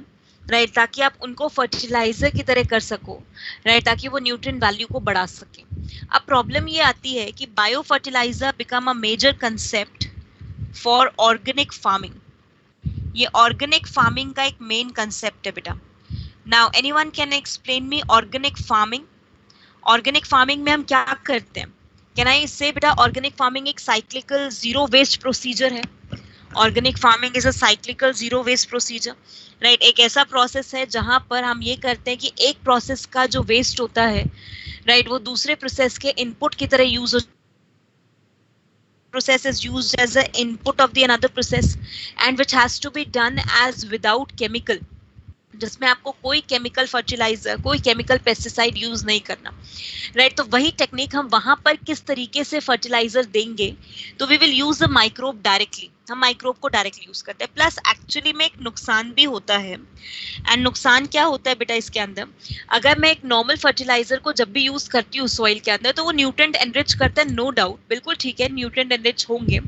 लेकिन न्यूट्रिएंट एनरिच के साथ साथ सबसे एक बड़ी प्रॉब्लम क्या आती है राइट कि वो फर्टिलाइजर का एक्सेसिव यूज करने की वजह से सॉइल का पीएच चेंज हो जाता है. Remember everyone, and because of the change in the pH का चेंज होने की वजह से राइट द न्यूट्रिएंट्स का एब्जॉर्प्शन का रेट होता है वो भी स्लो डाउन हो जाता है.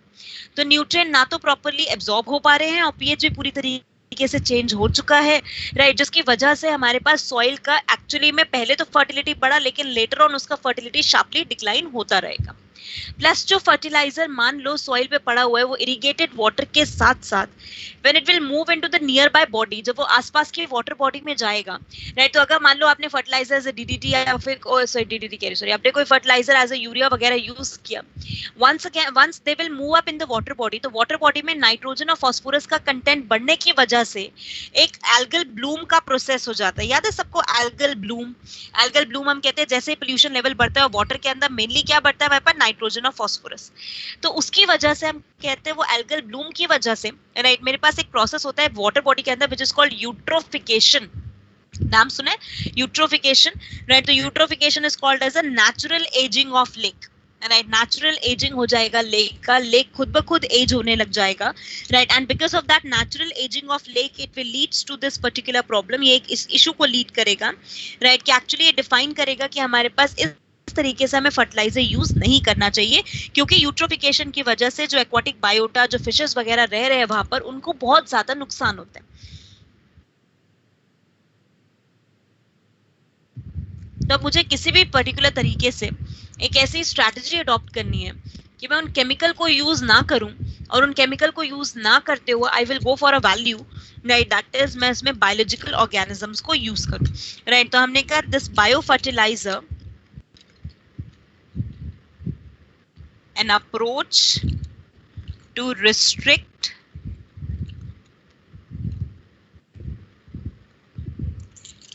the usage of, किसके यूसेज को रिस्ट्रिक्ट कर देंगे हमारे पास,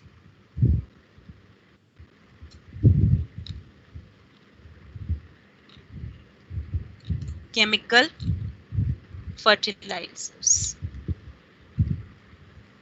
which are causing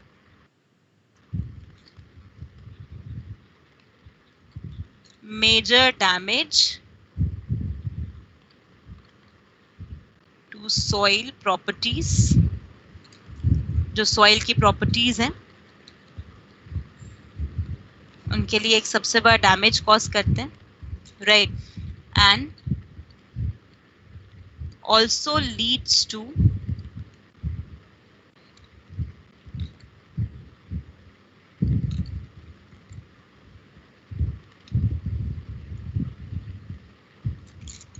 eutrophication of water body. समझ आया पॉइंट, राइट, उसी के साथ साथ क्या करेंगे बेटा, यूट्रोफिकेशन। तो अब मैंने कहा हम क्या करें इसके अंदर, व्हाट टू बी डन, तो हमारे दिमाग में आया कि व्हाई नॉट टू यूज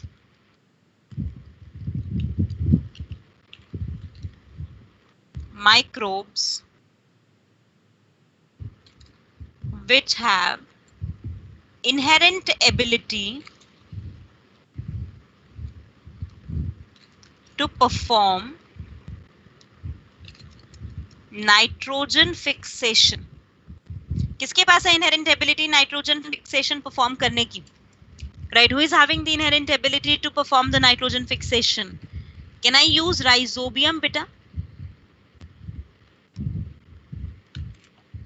क्या मैं राइजोबियम और फ्रैंकिया को यूज कर लूं as a bio fertilizer, right, exactly ना, राइट, तो I use Rhizobium and Frankia, right, जहां पर Rhizobium fix atmospheric nitrogen in leguminous and Frankia in non-leguminous plants respectively. Is it fine now? Right, so I can use rhizobium and Frankia. That's simple task to be done. मैं rhizobium और Frankia को use कर लूं, right, तो ये हो गए हमारे पास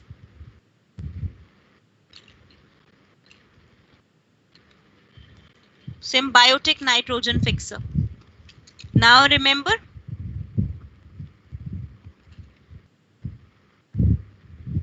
Anabina cycadale, नाइट्रोजन फिक्सेशन किसमें होता है, फटाफट से बता दो, symbiotically in Cycas. Very good. Cycas. Remember coralloid roots. Right, ये भी नाइट्रोजन मेरे पास बायो फर्टिलाइजर की तरह काम करेगा।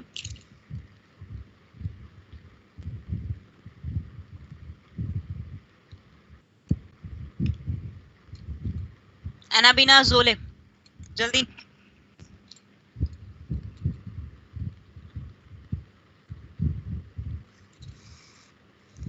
Nitrogen fixation symbiotically in azolla. Remember azolla, which is an aquatic fern. Aquatic fern है ना, उसके अंदर करेगा nitrogen fixation symbiotically, right? And the fourth one, बहुत सारे एग्जाम्पल्स हैं, अभी तो मैं कुछ ही लिस्ट कर रही हूँ. Azotobacter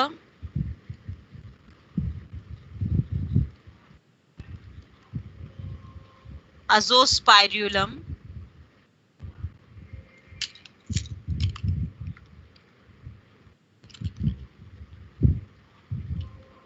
Rhodospirillum,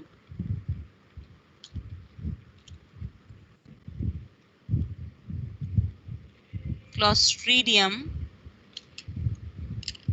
They are doing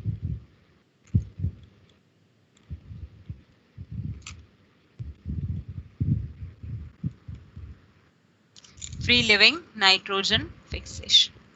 Examples clear हुए बेटा सबको यहाँ तक के अच्छे से? Everyone understood यहाँ तक point?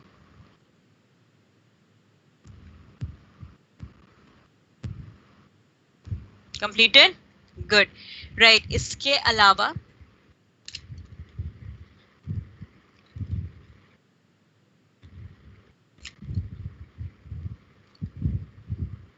mycorrhiza, responsible for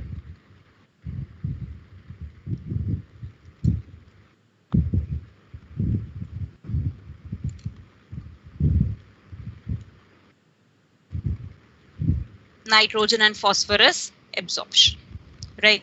अब इसी की mycorrhiza की detail I'm going to discuss with you in the coming class, right? Everyone just revise till this point. यहाँ तक का point सबके सब revise करेंगे. Fine? Understood यहाँ तक का point बेटा? Everyone completed?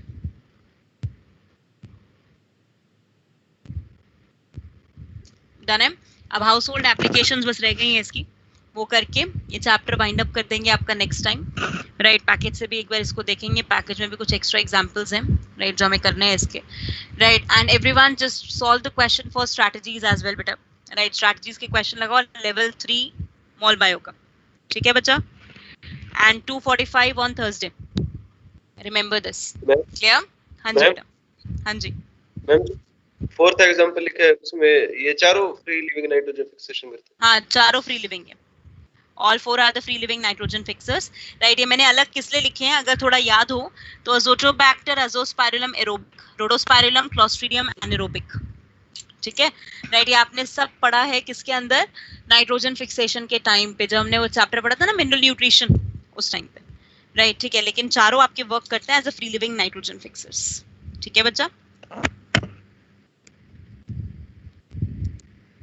Yes, ma'am. Okay, everyone. Right. So winding up the session over here.